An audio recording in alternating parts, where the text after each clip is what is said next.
the invasion of an empty island that turned deadly. Kiska, 1943. When soldiers land expecting a fight, they're not prepared for silence. Picture it. Thousands of men stepping off boats into cold surf, rifles up, fingers numb, eyes straining into fog so thick it turns hills into ghosts. They're ready to die for every ridgeline, but the enemy isn't there, and people still die. Not from bullets fired by Japan. Japan is gone, but from mines, booby traps, accidents, and something even more humiliating. Allied units shooting at shapes in the fog because their brains can't accept an empty battlefield.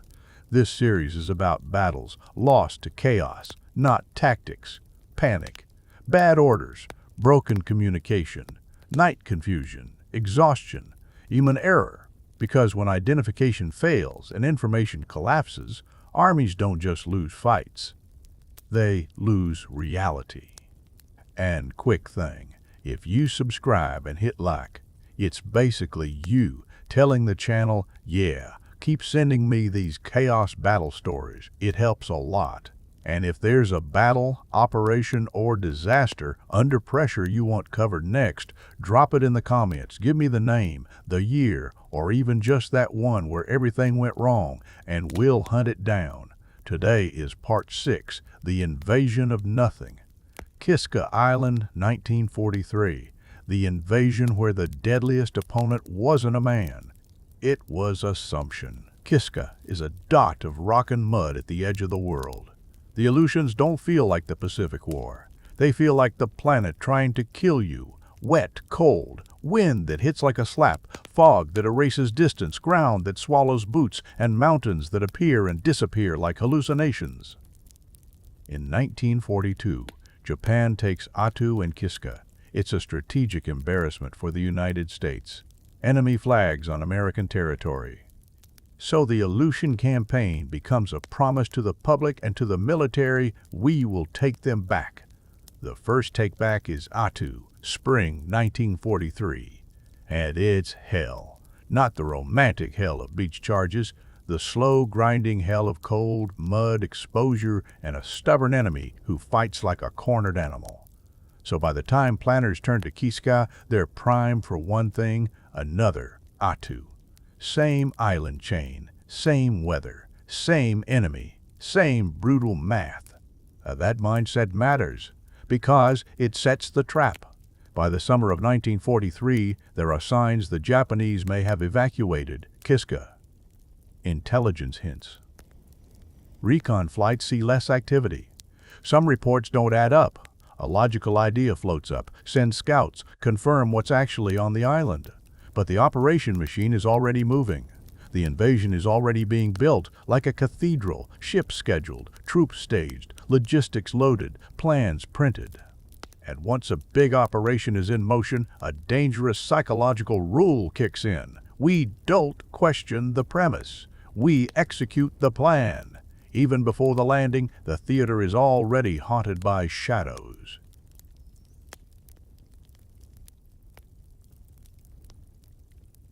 In late July, U.S. naval forces pick up strange radar contacts.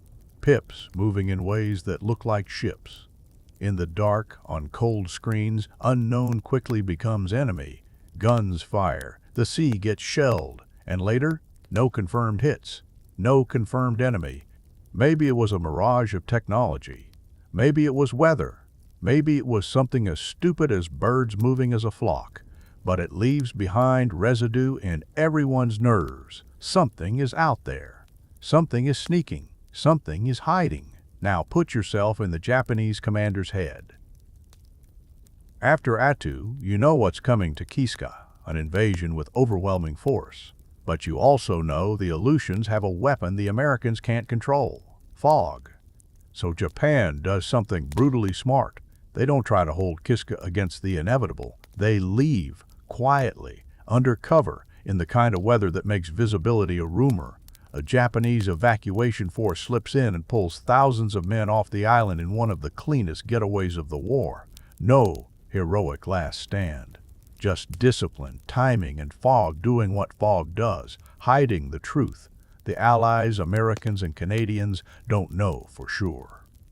So they plan Operation Cottage, a massive joint landing designed to crush a garrison that might not exist. The order goes out, the ships move, the men load, the briefing maps are handed around with confident arrows and clean lines. Light paper can control weather. And on the night before the landing, the Aleutians do their thing. Fog rolls in like a living wall. Mid-August 1943. Dawn is coming, but it doesn't brighten. It just turns black into gray.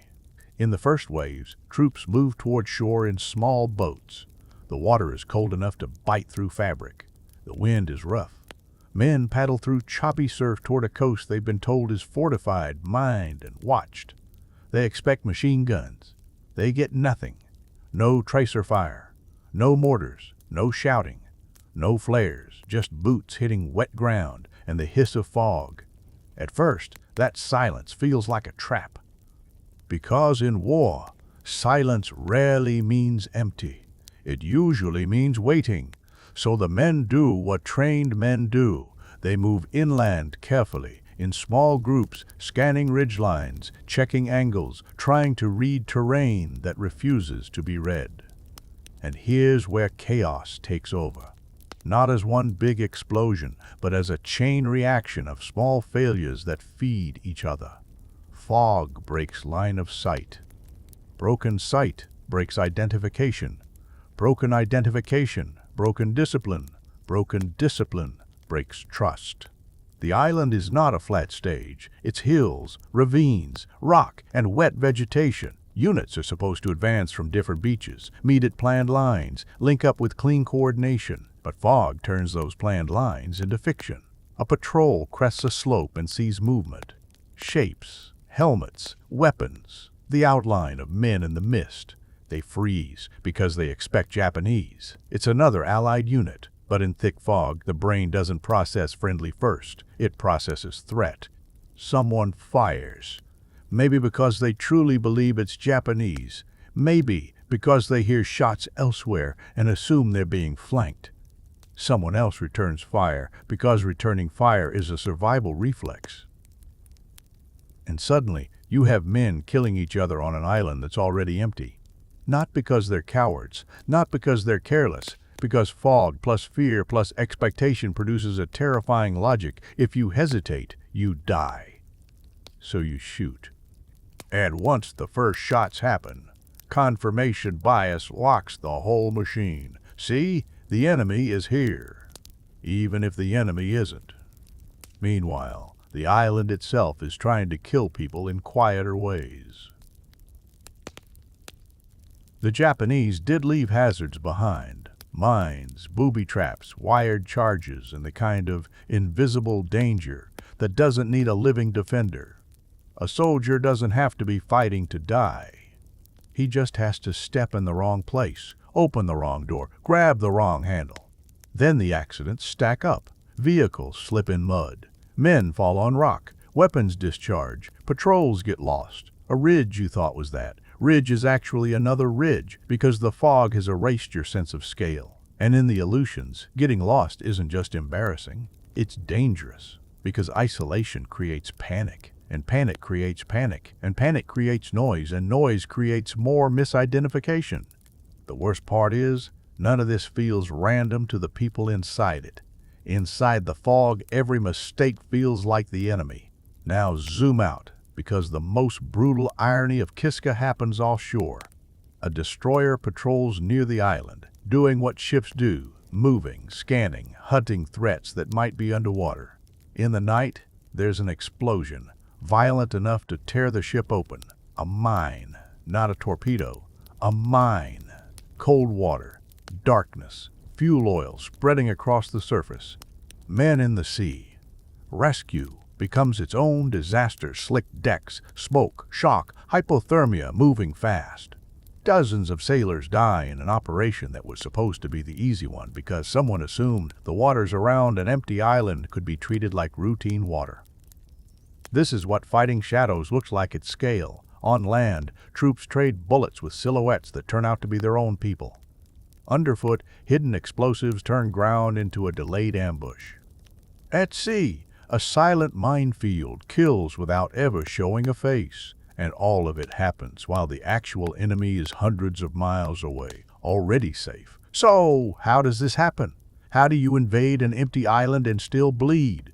This is where the psychology matters. Human beings don't see reality directly in combat. They construct it. When visibility collapses, fog, darkness, smoke, your brain fills gaps with expectation. If you expect an ambush, movement becomes an ambush.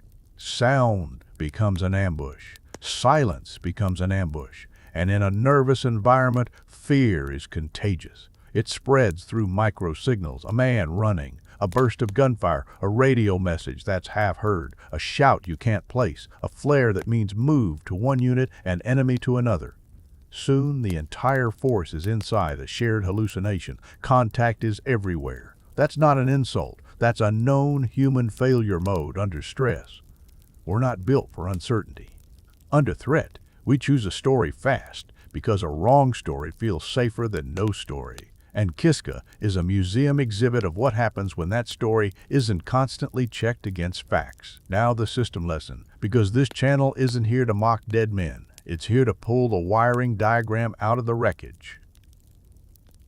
Lesson 1. Reconnaissance is not optional. If intelligence suggests the enemy might be gone, you validate it. You don't assume the worst and call it prudence. Assumption is not a plan. Assumption is a blindfold. Lesson 2. Unity of command matters more than optimism. Joint operations. Different services, different nations, different habits need clear authority and clean coordination. If command relationships are vague, the battlefield fills the gap with improvisation. Improvisation in fog becomes friendly fire. Lesson 3. Identification discipline saves more lives than bravery. In low visibility, you need standardized recognition measures that are drilled until they're automatic. Passwords, signals, lanes, phase lines, strict fire control. The goal isn't be aggressive. The goal is don't shoot until you know, because the enemy you shoot might be your own. Lesson 4. The environment is an enemy system. Weather isn't background, it's a weapon. Fog is a jamming device. Cold is a logistics destroyer. Mud is a mobility kill switch. If your plan treats weather as inconvenience, the weather will treat your plan as a joke. Kiska proves something else, something uncomfortable. A large, well-equipped force can still become fragile if its information is wrong. Not because the troops are tough, because the system feeding them reality is broken. Eventually, patrols push far enough to confirm the impossible: empty bunkers, abandoned positions, equipment left behind, signs of life that ended weeks ago. No last stand, no hidden garrison, no grand fight. Just a battlefield without an enemy, plus casualties that will never make sense to the families reading the telegrams back home. By late August, Kiska is declared clear. On paper, victory. In reality, a warning. Because the operation didn't fail in the way we usually imagine failure. It didn't collapse under enemy fire. It collapsed under its own certainty. The certainty that there had to be an enemy, and therefore every shadow was the enemy. That's the most dangerous kind of chaos. The kind that feels like confidence. This is part 6 of Battles Lost to Chaos, where armies don't lose because they're weak, but because their information, identification, and control systems break under stress. Next time, part 7, the battle that ended before it began. A force goes looking for a fight, and the entire battle is already decided before the first real engagement can even happen, because the decisive action happened somewhere else, earlier, and nobody on the ground got the memo.